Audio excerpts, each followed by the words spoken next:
Hey everyone, it's time for July 1940 Commonwealth.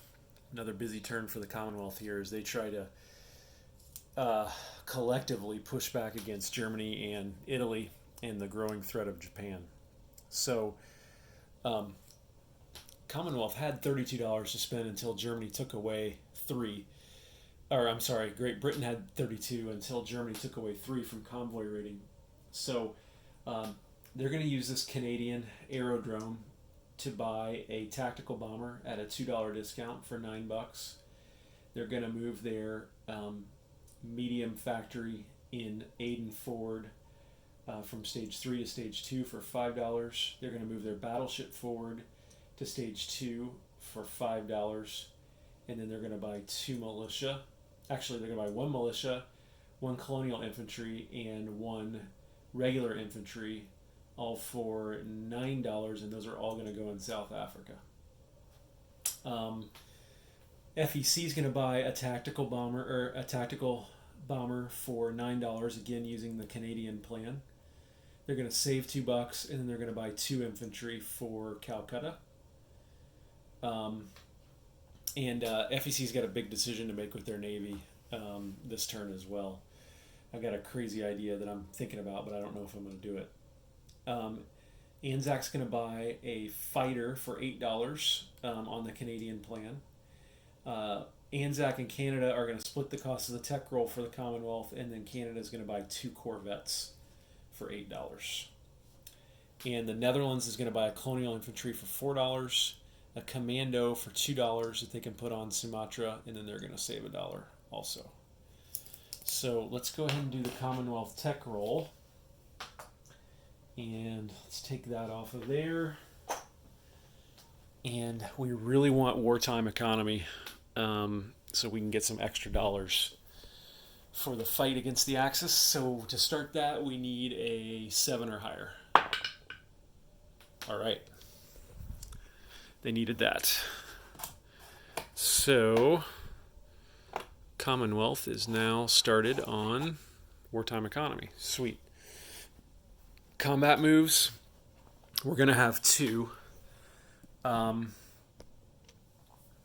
First of all, and I checked the rules on this and double checked and triple checked. I think I can do this. If I can't, let me know. It says that subs can decline combat unless there's an aircraft on carrier air patrol or there's a carrier with aircraft. So what I'm going to do is I'm going to move this aircraft and this carrier into this C zone. That's a carrier with aircraft. And then I'm going to move this sub in here too. And then attack that coastal sub. And then the only other combat move I have is right here. This strategic bomber is going to go 1, 2, 3, and he's going to strategically bomb the medium factory in Paris. So let's go ahead and do that first. And I don't need to move anything.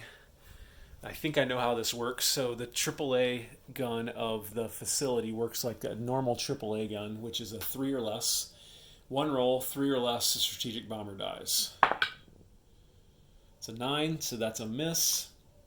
And now I think, and let me double check this, but I think that I get 2d6 damage to that factory because it's a strategic bomber. So let me check that. Yes, that is correct. So here's 2d6. Ouch. 11 IPPs of damage to that major factory. So that was good for the Commonwealth. Bad for the Germans. So he's going to fly back to London like that.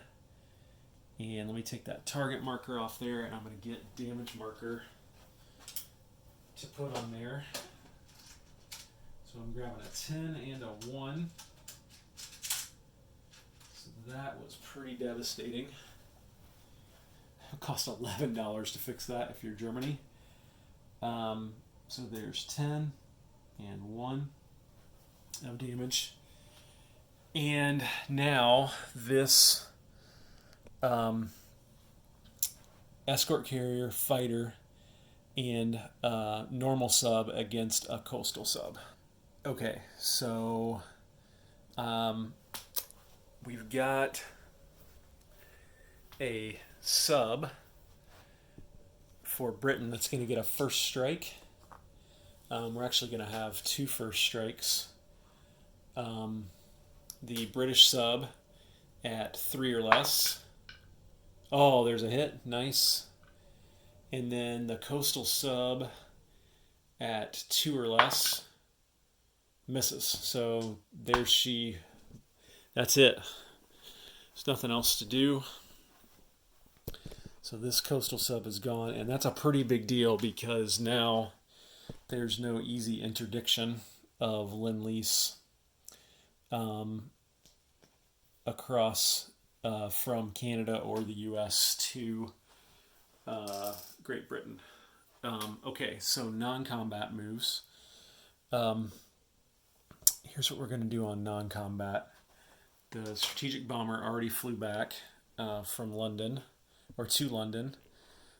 So now what's going to happen is we're going to go like this and like, let me see.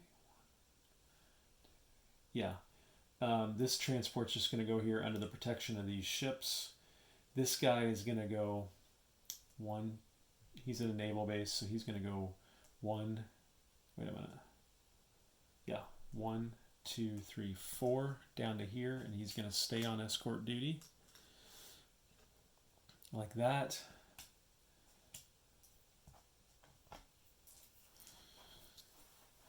And now we're going to go chase this sub down in the South Atlantic. So these two are going to go, they're at a naval base here, so they can both go 4.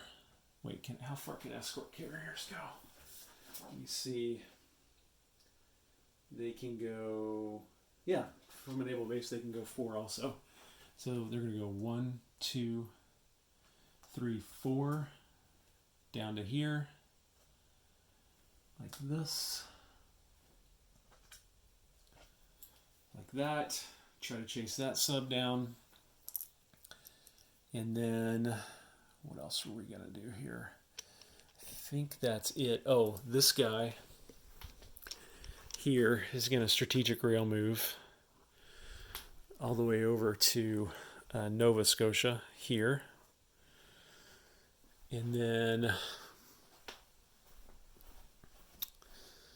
let's see here. Okay, so guys, and gals,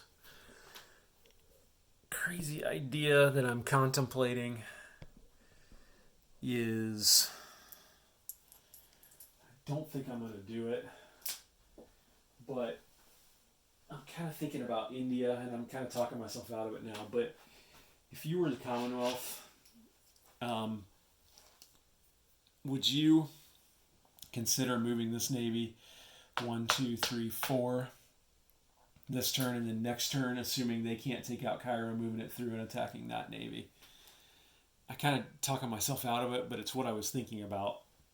But I think what I do need to do is move one destroyer out here like that, put him on escort duty, and also he would serve as a blocker, I believe. Let me check that. No, I was wrong about that. He can't be on escort duty and serve as a blocker, so I won't put him on escort duty. But I think what I will do is move this guy out here, and I will put him on escort duty. Like that. Just in case Japan attacks me next turn, and this coastal sub could raid in here against the FEC, and the French and the Dutch, or he could even raid in here. So that protects me there. And I got a blocker here. I mean, I guess if they really wanted to, they could go. No, they can't. No, this is good. This would work. That's kind of a good defensive perimeter. So Japan could not hit India next turn because They can't go through here because they have to stop here and engage in battle with the Dutch. And they can't go through here because they'd have to stop and engage in battle with him. And I don't think they could go around even with their surprise move. They're at a naval base, so they could go 1, 2, 3, 4, 5. And that's as far as they could get. So I think that's good. I just think my navy here is too thin to thwart the Japanese, but what are you going to do? I mean, there's no navy on the board that could take the Japanese navy on right now and defeat it. That's why I bought land units for Calcutta, because at least I would try to protect India and Calcutta itself from amphibious assault, and having 4 units there, which I will at the end of this turn, might help. So I think that's all I'll do there. And then I don't think I had any other non-combat moves anywhere else. I don't see any other orange markers anywhere. So, okay, let's stay here and we'll place units. First of all, at my medium factory there, we got 2 more infantry going in. So I'll just grab 2 chips, put them under there like that. And then here's the way this this Canadian thing works. So what this says is that these all get built in any territory in Canada, regardless of factories, and then it gets delivered via Lend-Lease. So I'll pick this up, put this down here. So what I'm going to say is he gets built right here, and then he gets delivered via the normal Lend-Lease process to, I guess, this naval base right there. Or would I deliver him? I guess I could deliver him to this naval base here, and then he would end up in Calcutta, right? If I did that wrong, let me know. Same thing with the Anzac Canadian built plane. So I'll say he gets built in that territory and then delivered via Lend-Lease all the way down here to Sydney. These 2 corvettes are going to get placed right here. Remember, Canada has a major factory, so they can build up to 5 units per turn. Those corvettes get built at that naval base right there. By the way, these U.S. destroyers are going to be able to come up here and go on escort duty for me next turn. That's why I don't have any Commonwealth ship on escort duty here, because I don't need to, because now that the U.S. is at 35 IPP or higher, they can serve as escort duty for me in the North Atlantic. Okay, let's do this. So this $5 here just means that I move this forward to there. So my strategy here is next turn with UK. What I plan on doing is finishing this battleship, finishing this light cruiser, and then also building maybe 2 more destroyers and a sub and plopping them all down at the same time.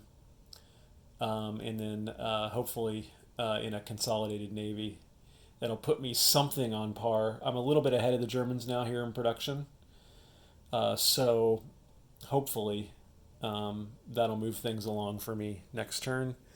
This factory here means this guy is now there. I saved a buck. This one is going to look like this. Let me do that. He will get built, let's just say, in Nova Scotia. And then he gets transported all the way across here to London. So I got a tactical bomber now, which is better for fighting navies like the Kriegsmarine. And then I've got 2 militia to place. No, I've got a normal infantry that I just placed in South Africa using this factory. That costs $3. A Colonial Infantry costs $4. So I'll just chip him out because Colonial Infantry and normal infantry are no different. The only difference is the cost. And then another militia that I'm going to build there too. So you can take advantage of the rules here. Even though there's only a minor factory here, I just built 3 units in South Africa. Colonial Infantry can be built at any territory with an IPP. Militia can be built, I think, anywhere in any territory. And then regular infantry can be built at the minor factory. So now I've got a decent defense against any Italian incursion coming down here. And I'll tell you right now, I'm thinking about building a fighter here next turn, especially if I can take out this sub who would potentially interdict that fighter delivery from Canada at this point.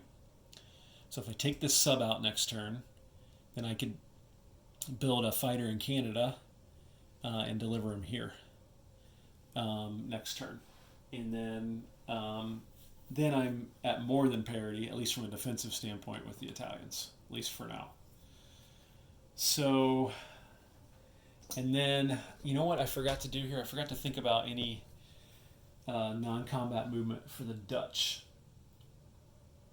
And what am I building? A Colonial and a Commando.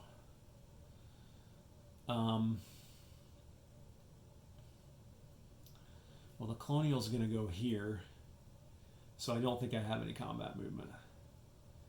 Other than maybe wanting to move this transport back to here. There's no need for him to die if my Navy gets hit like that. And actually,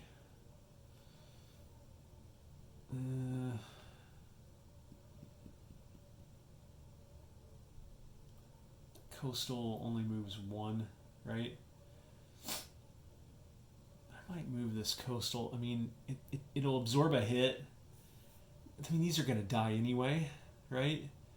So I might as well move the coastal up to here like this, and then he can go raid the Japanese once they go to war with me.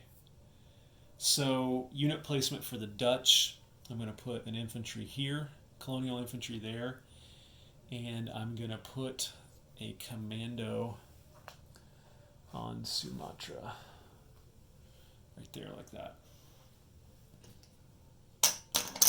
Okay, so let me think about income and then I will come back to you. Okay, so Great Britain's at 19. They get +3 bonus for the Suez. So they get another $22 and they'll add that to the 3 that they saved, and they'll have 23 next turn, and they'll say, America, please keep funding me. FEC is at 14, and they will have a $2 bonus, so, and they saved 2, so that means they will have $18 total next turn.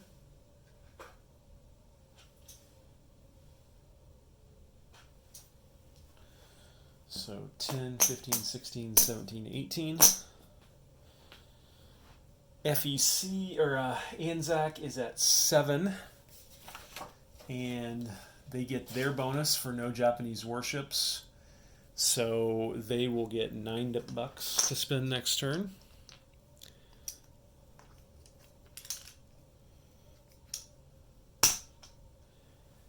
Canada is at $5. And they get $2 for London Halifax line being free of enemy warships, so that's 7. Another $1 for Alberta, Saskatchewan, that's 8. So they'll get $8. So they could buy 2 more Corvettes if they wanted to. Or they could buy a destroyer, or they could buy a sub. And Netherlands saved $1. I got to do their income increase roll. They're at 7, so they get a D6. Ooh, which is 4, so they just went up to 11. So they'll have $12 to spend next turn. That might have just sealed their fate. 10, 12. Japan doesn't want to attack 3 more Colonial Infantry. or even see them start to build a minor factory or anything down there. So um, that might have just sealed their fate. So that's it for the Commonwealth in July 1940. Just giving you an overview of where things stand for them. And over here, building up for Japan's push. And Anzac down here now with a fighter. So that's where things stand. This is Admiral Seabass signing off.